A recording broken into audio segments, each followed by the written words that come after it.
Baru-baru ini kita memperingati Hari Buruh Nasional yang berlangsung pada tanggal 1 Mei kemarin. Hari Buruh Nasional ini merupakan hal yang penting karena kita bisa dapat merefleksikan bagaimana perjuangan buruh dalam pembangunan Indonesia. Namun, kompleksitas masalah perburuhan masih begitu banyak, terutama misalnya terkait masalah tingkat PHK yang masih begitu banyak dan juga masalah skill dari perburuhan kita yang harus bersaing dengan industri internasional. Mari kita bahas di episode baru Catatan Kebijakan Publik dan Politik bersama saya Wisnu Yuwono.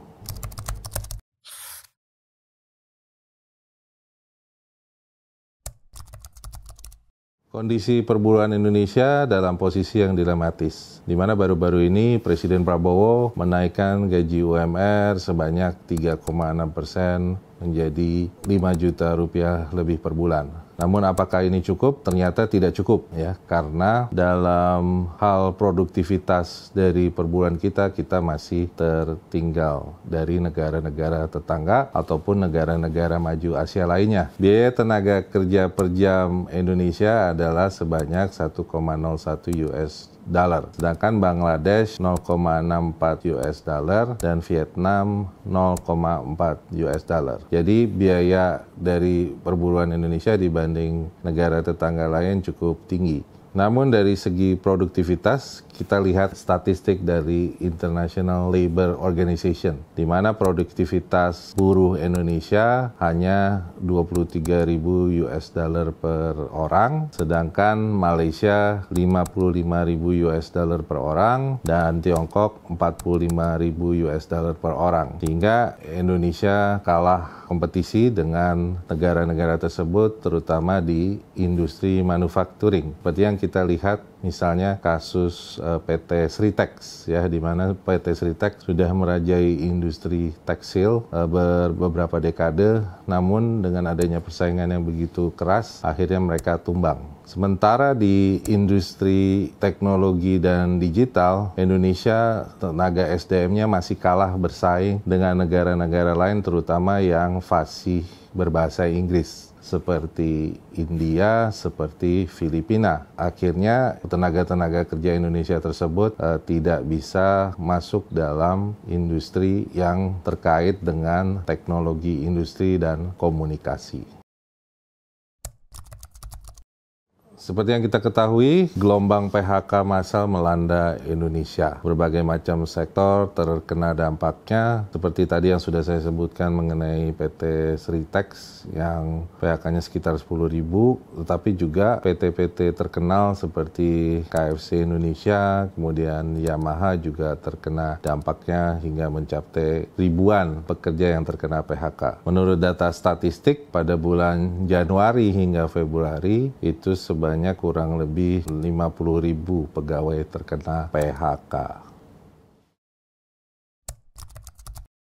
Penyebab dari PHK tentu saja bermacam-macam ya, tapi yang utama adalah penurunan permintaan pasar terhadap produk dan jasa dari perusahaan-perusahaan Indonesia karena Indonesia dianggap tidak kompetitif, dan hal itu termasuk dalam hal biaya dari pekerja Indonesia. Kemudian yang berikutnya adalah masalah disrupsi teknologi. Seperti yang kita ketahui bahwa banyak pekerjaan yang bisa digantikan oleh generative artificial intelligence misalnya terkait dengan penerjemah, terkait dengan penulis skrip, kemudian juga terkait dengan pekerjaan-pekerjaan lain ya yang terkait dengan kreatif, itu juga mulai digantikan oleh artificial intelligence. Dan tentu saja yang terakhir adalah ya kebijakan pemerintah itu sendiri ya, yang dari segi investasi itu tidak jelas gitu ya, iklim investasinya tidak jelas sehingga banyak regulasi yang tidak perlu dan birokrasi yang tidak perlu, dan membuat penanaman modal investasi dari asing itu tidak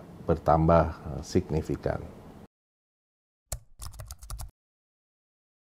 Pemerintah Indonesia sendiri di bawah pimpinan Presiden Prabowo Subianto tentu saja tidak tinggal diam. Seperti yang kita ketahui, berbagai inisiatif sudah dilakukan Di antaranya dibentuknya Satgas PHK, kemudian juga dibentuknya Dewan Kesejahteraan Buruh. Ini tentu saja upaya yang dilakukan oleh pemerintah dalam rangka untuk menjaga kesejahteraan buruh. Tapi seperti yang kita ketahui, tentu saja pemerintah Presiden Prabowo tidak tinggal diam ya dengan adanya hujan pemutusan hubungan kerja terhadap buruh Indonesia ini. Berbagai inisiatif sudah dilakukan oleh beliau, misalnya dibentuknya Satgas PHK, di mana bertugas memantau dan mengevaluasi pengaduan apabila terdapat pemutusan hubungan kerja yang dianggap tidak adil. Kemudian juga dibentuk Dewan Kesejahteraan Buruh Nasional, tujuannya adalah memberikan wadah bagi buruh untuk memberikan masukan-masukan kepada Presiden terkait bagaimana meningkatkan kesejahteraan buruh dan juga meningkatkan competitiveness dari buruh. Inisiatif berikutnya adalah jaminan keamanan sosial yang pastinya diberikan untuk para pekerja yang terkena pemutusan hubungan kerja sehingga mereka tidaknya sementara diberikan bantuan sosial. Jadi sudah banyak berbagai macam alternatif kebijakan yang sudah dilakukan, tapi tentu saja pertanyaan besarnya apakah ini cukup untuk menyejahterakan buruh dan meningkatkan keterampilan dari buruh itu sendiri. Lalu apa yang menjadi solusi dari berbagai macam persoalan pemutusan hubungan kerja yang menimpa buruh Indonesia selama ini? Yang pertama adalah tentu saja yang perlu dilakukan adalah pemberian insentif ya terhadap industri yang padat karya dan industri yang prospeknya di masa depan lebih baik. Misalnya industri sustainable energi atau industri pembangunan berkelanjutan atau green industry. Nah, itu mungkin bisa menjadi salah satu sumber dari penciptaan tenaga kerja yang baru. Solusi kedua adalah dengan melakukan transformasi pendidikan vokasi. Kalau kita mengacu pada negara maju, tulang punggung dari industri negara maju adalah tenaga-tenaga yang dihasilkan oleh pendidikan vokasi. Oleh karena itu, perlu dilakukan kaji ulang terhadap kurikulum vokasi, misalnya disesuaikan dengan industri masa depan seperti artificial intelligence, seperti green energy, dan industri-industri prospektif lainnya. Dan pelatihan juga perlu dilakukan, terutama terhadap tenaga-tenaga kerja yang terkena PHK, sehingga mereka dilatih kembali menggunakan skill-skill atau keterampilan yang masa depannya bisa menjadi lebih baik lagi. Misalnya penggunaan generative AI, literal digital, dan skill-skill lainnya yang menunjang industri yang berorientasi digital ke depannya.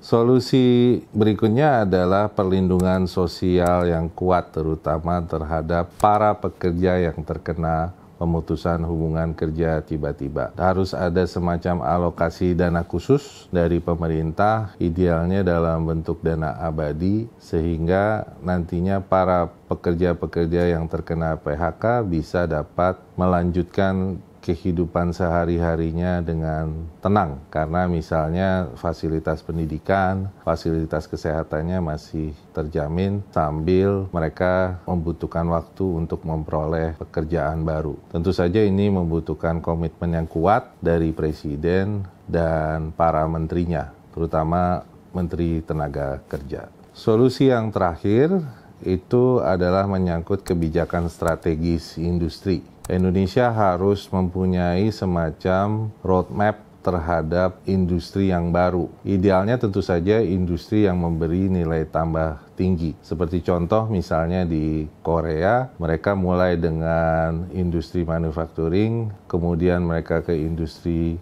kendaraan, dan kemudian juga industri yang terkait dengan teknologi informasi. Nah, Indonesia bisa melakukan itu misalnya dimulai dengan industri yang mempunyai nilai tambah tinggi tapi padat karya, misalnya dimulai dengan industri pariwisata. Saya rasa itu merupakan salah satu industri yang potensial untuk dikembangkan sambil secara bertahap bisa pindah dari industri manufacturing misalnya menuju industri teknologi yang lebih tinggi lagi.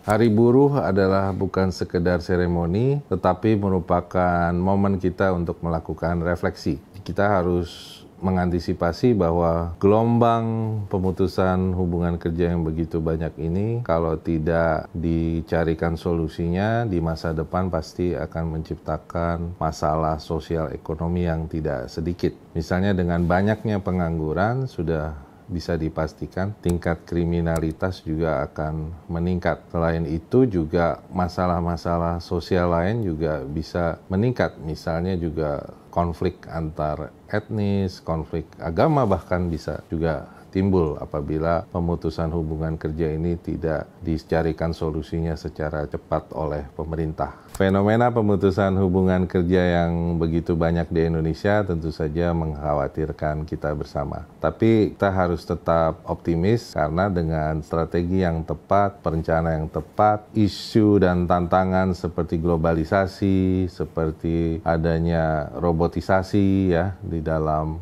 berbagai macam profesi, ini harus dicari solusinya dengan peningkatan skill yang relevan dan kompetitif di masa mendatang. Oleh karenanya itu, saya mengajak pemirsa untuk terus berbenah diri dan memperbaiki diri agar kita bisa menjadi buruh yang kompetitif. Buruh berjuang penuh harapan, tapi yang datang justru kesengsaraan.